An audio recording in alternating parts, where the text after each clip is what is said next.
Hey guys, I'm going to discuss today communication is key in relationships. Communication is key. So if you're taking notes, which I really hope you are, make sure and put at the top of this, communication is key. So the first thing that we're going to talk about is the budget committee meeting. The budget committee meeting is a great way with your family to learn how to communicate and avoid conflict when it comes to money and marriage. Getting together, having a meeting about your budget before the month starts, or how often you do that budget, maybe every other week or whenever the both of you get paid, or maybe one of you get paid. The budget committee meeting is so important when it comes to communication. The nerd in the relationship, if you are the nerd in this relationship, the nerd should be the one that prepares the budget. But the decision making must be done by both people. If only one person is doing it, then the communication is not going to be clear with that. Remember the basics of budgeting. You spend every dollar on paper. Everything that's coming in, you need to budget every single dollar before the month begins. Don't wait until the month has already started and then budget that money. Every dollar has a name or a purpose, and that is so important. So at this point in your life, you are not married, so you're probably not in a very serious relationship where you would be talking about budgeting or money. But it's still important to know these things and to know what to do when you are in that relationship in the future. But right now, how can you talk to your parents about money? They are obviously the ones that are handling your money right now. Some of you have parents that pay for everything.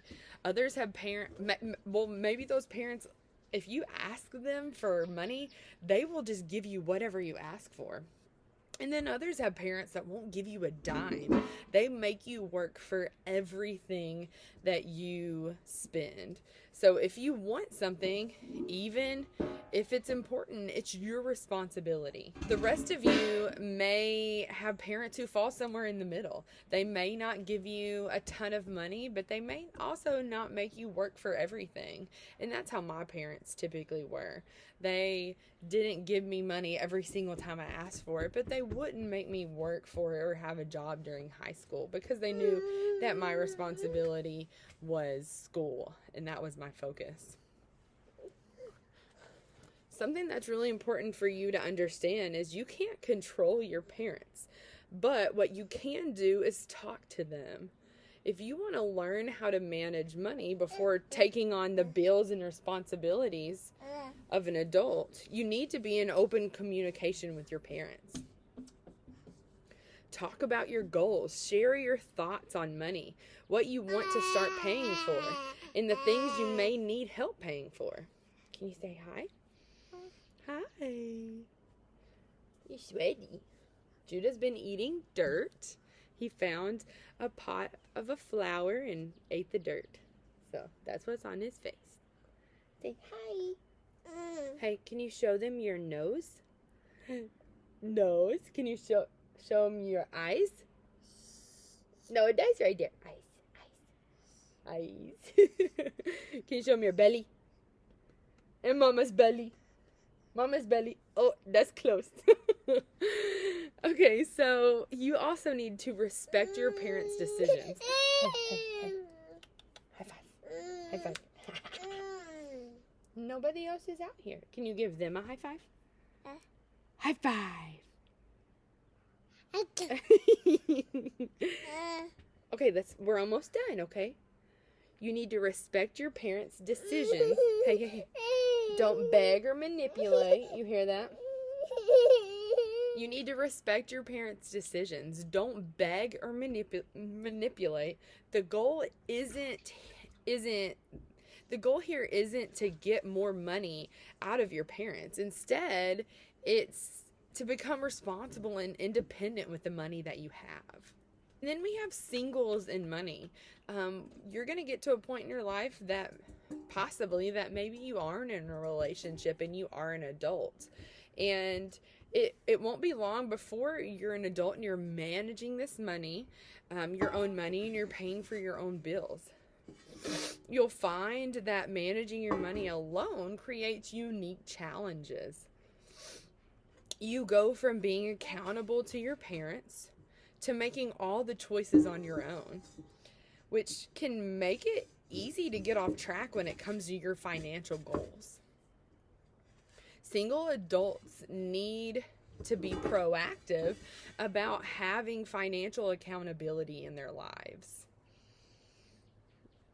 So you go from depending on your parents completely, even if they do make you work for some things, and then you go from depending on yourself only financially, and it can be very challenging, especially if you've never had to do anything like this ever.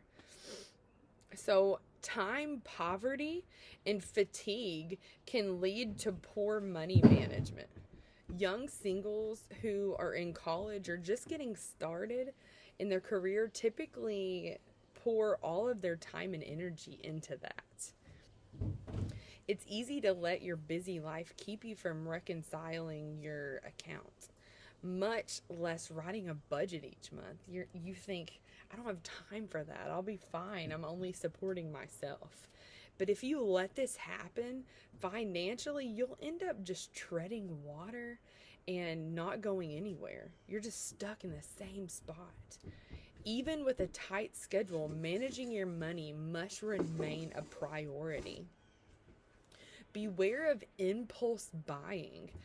This can just bring on stress, or even by the I owe it to myself syndrome. With no one's opinion or input to worry about, single adults can rationalize almost any expense. You can tell yourself, well, I think I've earned this. I work pretty hard. I'm busy all the time. I think I should spend this $100 on these shoes. But you can convince yourself that because there's no one else telling you otherwise. If you're single, you have a greater responsibility to manage your money because no one is looking over your shoulder. It's completely up to you. A written plan gives the single person empowerment, self-accountability, and control. You must do a budget every month. A written plan gives you peace of mind and keeps you on track to reach your goals. Don't wait until you're so full of all this, all these loans and all this debt that you have so much that you have to pay back. Start early where you don't have to deal with as much of that. Develop an accountability relationship. This is someone with whom you discuss major purchases. This can't be somebody that's your shopping buddy that struggles with spending money as much as you do. This is someone that's going to hold you accountable for large purchases and your budget. Accountability friends must love you enough to be brutally honest and promise to do so for your own good. They're there to help you out.